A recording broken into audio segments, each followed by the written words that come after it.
Faly miarabantsika indray ry havako amin'izao herinandro vaovao izay omeny tompo antsika izao. Ho aminareo anie ny fahasoavana sy ny fiadanana avy amin'ilay Andriamanitra ray sy Jesoa Kristy tompo ny finoantsika. Amen. Aoka iombona mivavaka isika ry havako. Andriamanitra rainay be fitiavana, Andriamanitra be fiantra sy be indra fo, ilay Andriamanitra mitahiry fahavelomana ho anay mandrakariva. Ataonay ahoana no tsy hidera sy tsy hankalaza anao, noho ny amin'izany toetranao be voninahitra izany. Ankehitriny izay dia manandratra ny feonay, hihira sy hankalaza hanome voninahitra anao. Fa novonjenao soa ka mby amin'izao herinandro vaovao izao, ary mahatsiaro fa ny tanam-pitiavanao no mitantana anay mandrakariva amin'izany rehetra izany. Ankehitriny ary Tompo, raha hiaino sy hamaky ny teny avy amin'ny soratra masina indray izahay, ny teninao anie hitoetra betsaka ty anatinay, ny teninao fanilo ny tongotray sy fanazavana ny lalanay, ary ilay teny izay tsolovon'ny fanahy masina anova ny fiainanay sy anarahanay ny sitraponao. Dia amin'ny anaranao Jesosy Kristy no anaovanay sy angatanay izany vavaka izany. Amen. Ny mofinaina voalahatra ho antsika indray ry havako amin'ity andro anio ity dia izay hitantsika eo amin'ny Salamo 119, ny 15 hatramin'ny 7. Salamo 119, 15 hatramin'ny 7. Vakina amin'ny anaran'i Jesosy manao hoe: Aleloia! Hideran'i Jehovah amin'ny foko rehetra aho, eo amin'ny fivorian'ny marina sy ny fiangonan-dehibe. Lehibe ny asan'i Jehovah ka adinian'izay rehetra mankasitraka azy. Madera sady malaza ny asany, ary ny fahamarinany maharitra mandrakizay. Manao izay hahatsiarovana ny fahagagana ataony izy. Miantra sy mamindra fo Jehovah, nomeny hanina izay matahotra azy. Tsarovany mandrakizay ny fanekeny, ny herin'ny asany nasehony tamin'ny olony, tamin'ny nanomezana azy ny lovany jentilisa. Ny asan'ny tanany dia fahamarinana sy fitsarana. Mahatoky avokoa ny didiny rehetra, mitoetra mafy mandrakizay doria ireny, fa natao tamin'ny fahamarinana sy ny fahitsiany. Manatitra fanavotana ho an'ny olona izy, efa nanorina ny fanekena ho mandrakizay izy. Masina sy matahotra ny anarany. Ray masino, manamasinana amin'ny fahamarinana, ny teninao no fahamarinana. Amen. Ry havako malala ao amin'ny Tompo, ity mofinaina antsika ity dia manomboka amin'ny fideranan'Andriamanitra. Eo amin'ny 1 manao hoe: Haleloia! Hideran'i Jehovah amin'ny foko rehetra aho. Tena feno fiderana an' Jehovah ny mpanao salamo, ny mpanompon'Andriamanitra izay nanoratra ity salamo ity. Ny hoe haleloia mantsy dia midika hoe miderahan Jehovah, ka tena hita eto fa atao amin'ny fo sy ny ao anaty manontolo mihitsy izany fiderana an Jehovah zany. Ny fahatakarantsika izao fiderana atao amin'Andriamanitra izao dia ilay araka amin'ny fitenintsika hoe fiderana manaka-danitra, fiderana bevata, fiderana tsy misy fetra, zany no atao amin'ny Jehovah. Ny fanontaniana ry havana dia ny hoe: inona no antony hiderana an Jehovah? Nahoana isika no mideran'i Jehovah amin'ny fomba mankadiry ao anaty manontolo, amin'ny fo manontolo tahaka izany? Eto dia farafakely ny manome valiteny antsika anankiroa. Ny mofinaina voalohany, ny antony hideranan'i Jehovah dia noho ny asany lehibe. Ity salamo ity ry havana dia salamo izay manana endrika parallelisme synonymique ho ny filazana azy, zany hoe ny tapany voalohany isaky ny andininy dia mitovy avokoa ny hevitra ambarany, ary ny tapany faharoa isaky ny andininy dia manana hevitra tiana ampitaina mitovy avokoa. Eo amin'ny tapany voalohany isaky ny andininy dia mamaly ny fanontaniana amin'ny antony hidiranan'i Jehova fa lehibe ny asany. Ny tapany voalohany isaky ny andininy amin'ity Salamo 110 ity dia tena samy manambara fa lehibe ny asan'i Jehova, lehibe ny asan'i Jehova ka tsy misy azo hoarina aminy, lehibe ny asan'i Jehova ka tsy misy azo ampitahaina, ary toa tsy hay mihitsy aza ny fomba hamaritana izany fahalehibe aza ny asan'Andriamanitra izany.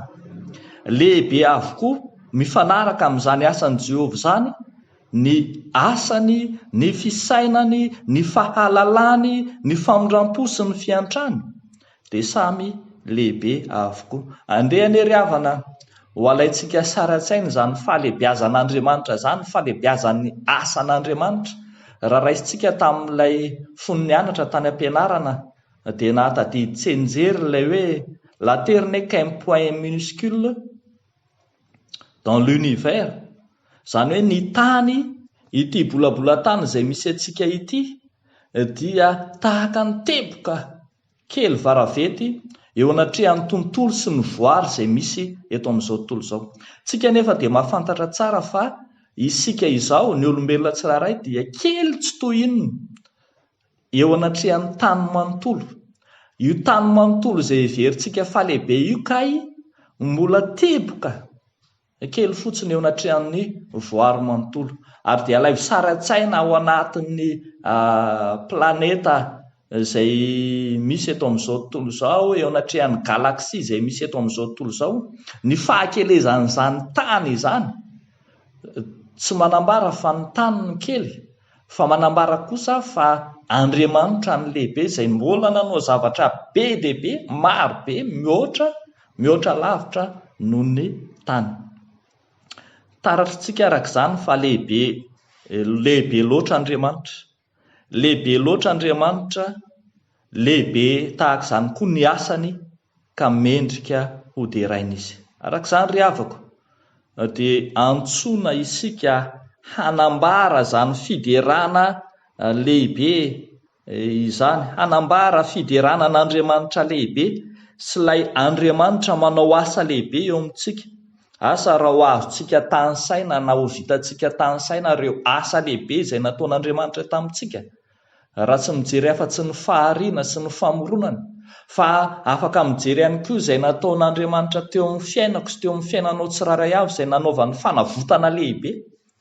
Nahavitan'Andriamanitra nanadio ny fahotako sy ny fahotanao rehetra izay efa fahotana maro kanefa dia nodiovina tamin'ny alalan'i Jesosy Kristy. Tena asa lehibe nataon'Andriamanitra teo amin'ny fiainako sy ny fiainanao koa zany ny fanadiovan'Andriamanitra ny elontsika.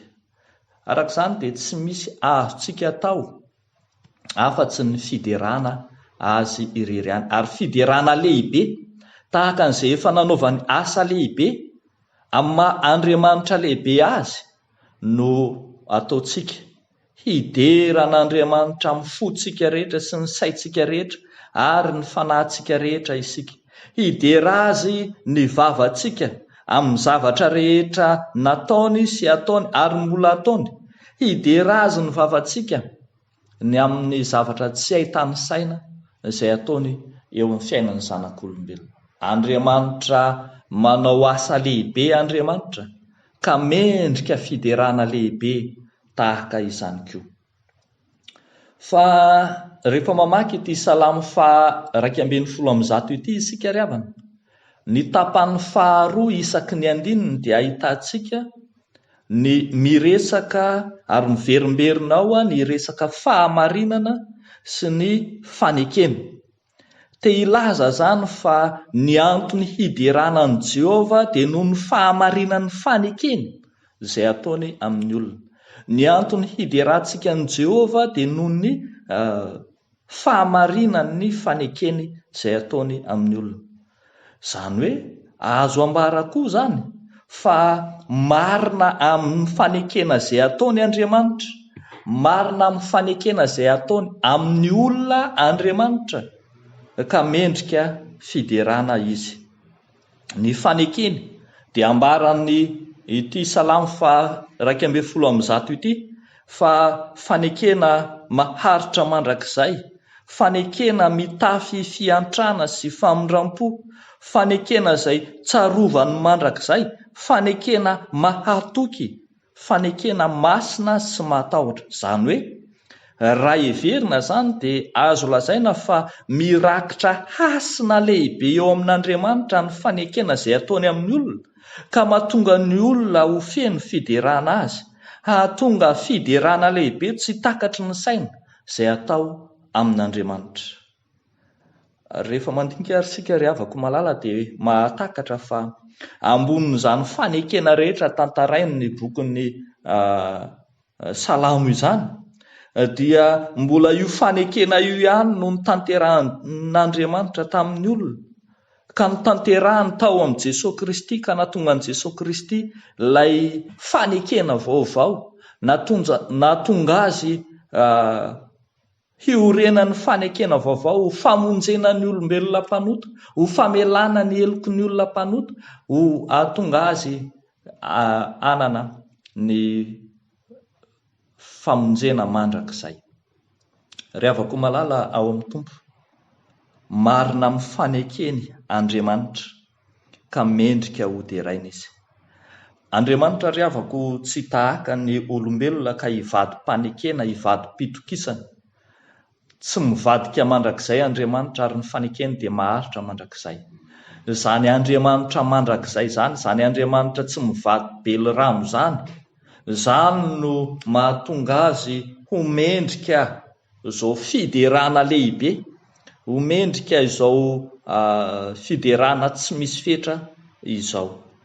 Arak'izany dia antsoina isika mpino rehetra hahatsiaro ny fanekena izay efa nataon'Andriamanitra tamintsika tsiraray avy, nanomboka tany amin'ny antsony antsika, nanomboka tany amin'ny nanavotany antsika tamin'ny fitondran-tena adalana, nanomboka tany amin'ny izay anomezany antoka antsika ihany koa aza ny fiainana mandrakizay. Eny, hatramin'ny nanolorany ny zanany malalany ho antsika, dia fanekena izay efa nataon'Andriamanitra tamintsika. Arak'izany ry havana dia tsy misy na inona azontsika hasetry izany asan'Andriamanitra lehibe sy faneken'Andriamanitra marina izany, afa-tsy ny fiderana azy. Tsy ahavita hifaninana amin'Andriamanitra mihitsy isika hanao tahaka ny asa izay efa nataony tamintsika, fa ny anjarantsika sy ny tokony ataontsika dia ny midera sy manome voninahitra azy. Arak'izany dia antsoina isika rehetra hanambara fiderana an'Andriamanitra amin'ny fotoana rehetra. Dia ho an'Andriamanitra irery ny voninahitra, ho amintsika kosa izany tenin'Andriamanitra izany. Amen. Hivavaka isika. Andriamanitra dia misaotra anao indray izahay ny amin'ny teninao izay manorina fanekena vaovao aminay. Andriamanitra izay miteny aminay ianao, ka nampahatsiaro anay ny asanao lehibe, ny famindram-ponao tsy misy fetra, mampahatsiaro anay ny fanekena maharitra mandrakizay, koa ny fonay, ny sainay, ny fanahinay, ny tenanay manontolo hidera sy hanome voninahitra anao. Mideranao izay Tompo Andriamanitra tsy toa, ilay Andriamanitra tia dia tia anay tokoa. Ankehitriny izay dia mametraka izao herinandro vaovao izao eo ambany fahasoavanao. Tahisy ampaherezinao Tompo ireo kristianina tsiraray avy izay hiatrika ity herinandro ity, ny fiainana andavanandro, ny fitediavana, ny fiariana izay atao, ankinina sy apetraka ampelatananao. Dia ho anao Andriamanitra ny dera sy ny laza ny voninahitra, fa ampanjaka aminay kosa ny fiatananao. Amin'ny anaran'i Jesosy Kristy Tompo. Amen.